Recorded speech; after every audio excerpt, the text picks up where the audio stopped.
tentang bagaimana kita memunculkan orang-orang yang itu punya mahadaya, punya mahakarya, punya mahaguna.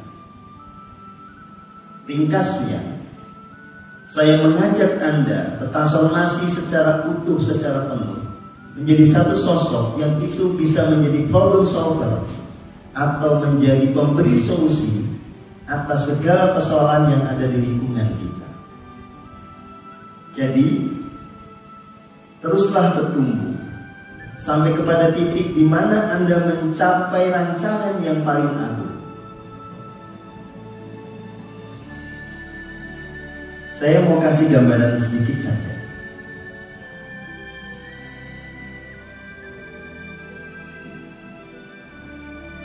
Bagaimana kinerja kita saat ini sebagai manusia itu sebetulnya mengejawantahkan apa yang terekam di dalam kode genetik kita.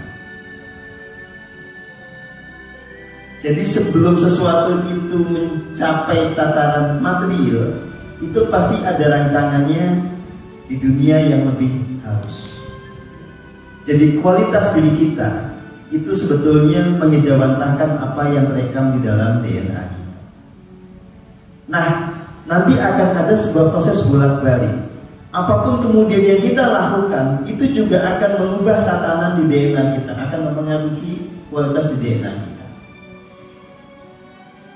Ini akan menjadi sebuah siklus bolak-balik gitu ya. Nah, saya mau mengajak Anda itu untuk menemukan sebuah titik loncatan, titik di mana Anda bisa melampaui keterbatasan diri sampai kepada sebuah kondisi di mana Anda itu menjadi tanda kutip manusia extraordinary, manusia yang gak biasa-biasa aja. Jadi kalau Anda menjadi pebisnis dan memang cetak birunya yang menjadi pebisnis, maka dengan apa yang saya hendak jabarkan ini, sewajarnya Anda menjadi seorang pebisnis yang extraordinary. Bukan dalam konteks kemudian harus punya aset sebanyak-banyaknya, bukan. Tetapi bagaimana menjadi seorang pebisnis itu bisa memberi solusi untuk kehidupan kita. Semakin banyak orang yang ditolong dan diayomi, ya, semakin banyak upaya-upaya untuk menyelamatkan bumi ini yang itu mau tidak mau terkait dengan dinamika di dunia bisnis. Jika Anda menjadi seorang dokter atau seorang kepala rumah sakit, maka bagaimana dengan mahadaya Anda bisa menciptakan prestasi luar biasa di sana? Tidak hanya menjadi pion ya, dan sebuah sistem yang tidak bisa kita kalahkan. Karena gini, bumi ini kan memang ada dalam sebuah bingkai dualitas.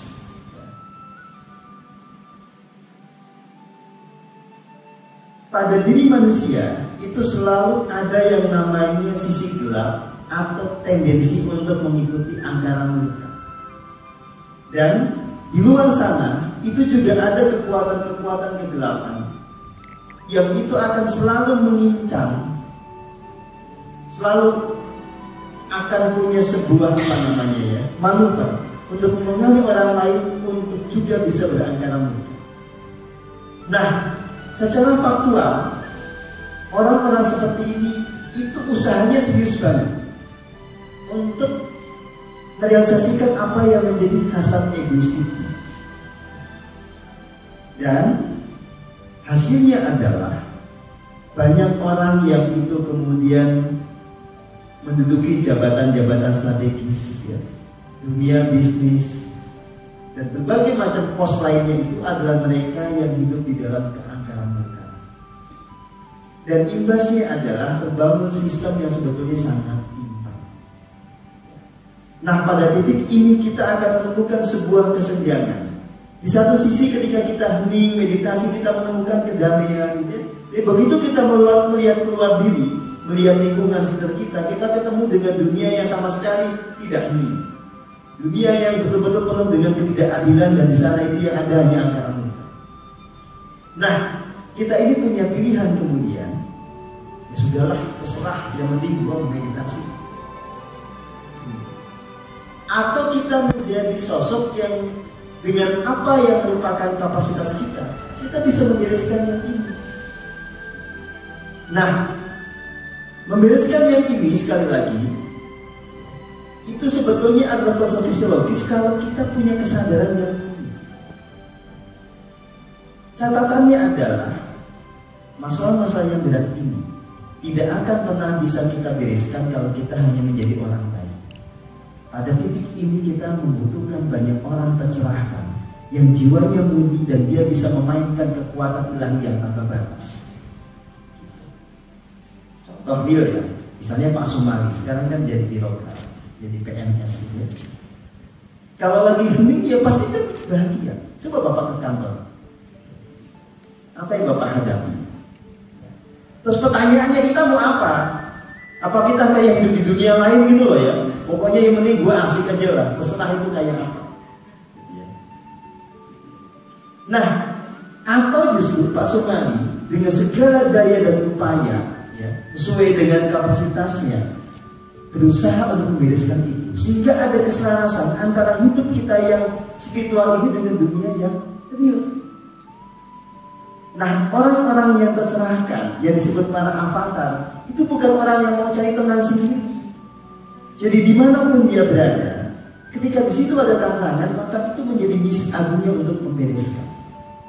Gitu. Jadi dalam konteks ini, misalnya kayak tadi saya bilang Pak Sumali, ya, kesempurnaan jiwa Anda itu sangat tergantung dari, selain bisa terus-menerus memurnikan jiwa, itu bagaimana berkontribusi agar kantor itu membaik. Misalnya, kalau tadinya level of corruption-nya itu di angka 9 dari 10, itu bisa turun jadi 3. Yang tadinya kelicikan dan jegal-jegalnya itu ada di skor 9, bagaimana bisa turun ke angka 2? Nah, kalau kita bisa menorehkan karya seperti itu baru bisa disebut sebagai manusia yang sempurna. Sama saja misalnya Bu Erna, ya.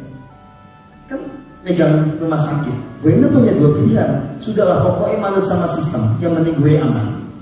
Atau menjadi orang yang revolusioner, karena itu panggilan dari jiwanya. Sehingga rumah sakitnya itu menjadi satu rumah sakit yang beda dari yang lain. Nah itu tantangan. Tetapi intinya adalah kesempurnaan jiwa sosok seperti Bu Erna itu tergantung dari bukan hanya kemurnian jiwa, tapi bagaimana peran itu dijalankan dengan sempurna. Tadi, bagaimana mentransformasi rumah sakit itu menjadi rumah sakit yang paling hebat. Jadi, Anda yang belajar spiritual itu tidak bisa hanya mencari ketenangan. Seolah-olah belajar spiritual itu berarti kita masuk gua, terserah di sana kayak apa. Bukan. Belajar spiritual itu adalah kawah tanda di muka agar Anda bisa bangkit ke kehidupan nyata, bukan menjadi orang kalah tapi menjadi pemenang. Artinya apa? Anda mengikuti turunan sejati untuk menata kehidupan itu menjadi selaras. Maka pada titik inilah saya juga menyarankan jangan takut untuk berkonflik. Kalau konflik itu diperlukan, jalani dengan jiwa kesatria. Makanya ada rumusan namanya satria pinan hitam. Gitu ya. Karena gini, ketika Anda mau mengungkapkan kebajikan ini tidak hanya di dalam keheningan, tetapi di dunia nyata, itu musuhnya pasti banyak. Terus mau nyerah, mau kabur. Kalau kita menjadi jiwa kesatria, menjadi orang terserahkan, ada.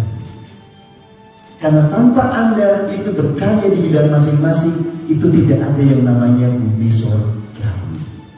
Tidak ada yang namanya negara yang kembali pahlawan Cina. Emangnya Tuhan bisa mengubah begitu aja sendirian? Maksudnya, udah kita hening aja nanti semua berubah gitu?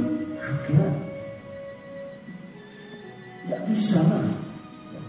Nah, saya dalam posisi menyiapkan Anda agar ketika Anda berkiprah di dunia nyata itu ada dalam posisi yang powerful, punya mahadaya sehingga tidak terkalahkan. Secara realnya kan ada rumusan ya bahwa kebajikan tidak akan bisa dikalahkan oleh kejahatan. Tapi sebetulnya itu ada catatannya. Kalau yang dia membawa kebajikan ini total murni dan betul-betul semua kuasa ilahi yang bisa diakses itu betul-betul nyata. Itu baru bisa akan jadi amanat. Nah, latar itulah maka saya akan mengajak Anda itu untuk membuat sebuah loncatan. Jadi salah satu manifestasi dari bagaimana kita meloncat di dalam proses transformasi diri ini, ya, kita nanti akan sama-sama mengakses rancangan agung Anda yang sebetulnya itu juga ada kode genetiknya gitu ya. Bahwa Anda semua ini sejatinya adalah manusia-manusia ilahi. Itu tuh ada. Apa namanya, blueprintnya itu ada. Nah, cuma blueprint ini belum menjadi sesuatu yang aktual. Dia masih potensial. Nah, jadi antara yang DNA aktual dengan DNA potensial ini masih ada jarak gitu. Ya. Ada yang cuma di sini itu 1% dari yang ini. Ada yang sudah 10%, ada yang 30%. Ya. Nah, kalau manusia tercerahkan antara ini dengan ini sama. Kalau ini dengan ini sama, otomatis kinerja personalnya juga akan selaras. Nah, seperti yang saya gambarkan kemarin di Semarang ya. Kalau sudah ini dengan ini cocok, maka gambaran secara energinya akan begini. Orang itu akan menjadi selaras dengan langit dan bumi. Gitu ya. Secara energinya itu dari cakra mahkota itu akan pusaran besar yang membuat itu menyatu dengan semesta, dengan langit yang tanpa batas atau dengan pusat pengetahuan ilahi. Sehingga dia menjadi bijaksana, penuh kecerdasan ya.